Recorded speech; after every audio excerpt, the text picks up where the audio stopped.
السلام علیکم ورحمۃ اللہ وبرکاتہ۔ صحیح مسلم میں حدیث ہے، نبی رحمت محمد رسول اللہ صلی اللہ تعالی علیہ وسلم نے فرمایا، میں ایک ایسے شخص کو جانتا ہوں جو دوزخ والوں میں سے سب سے آخر میں دوزخ سے نکلے گا اور جنت والوں میں سے سب سے آخر میں جنت میں جائے گا۔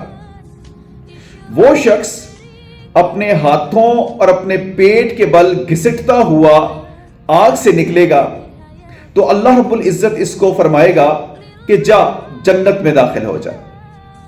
وہ جب جنت کی طرف جائے گا تو اس کو یہ خیال دلایا جائے گا کہ جنت تو بھری پڑی ہے۔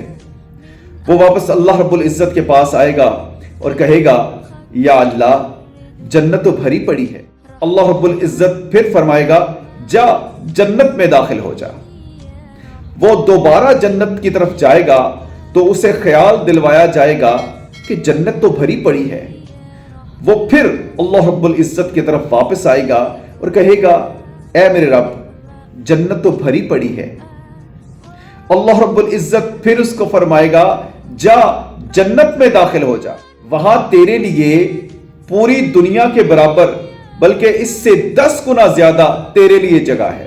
تو نبی علیہ السلام فرماتے ہیں کہ وہ شخص اللہ سے کہے گا، اے میرے پروردگار تو میرے ساتھ مذاق کرتا ہے حالانکہ تو ہی بادشاہ ہے۔ صحابی کہتے ہیں اس شخص کی اس بات پر نبی کریم صلی اللہ تعالی علیہ وسلم اتنا ہنسے کہ آپ کے پچھلے دندان مبارک نظر آنا شروع ہو گئے۔ اللہ اکبر۔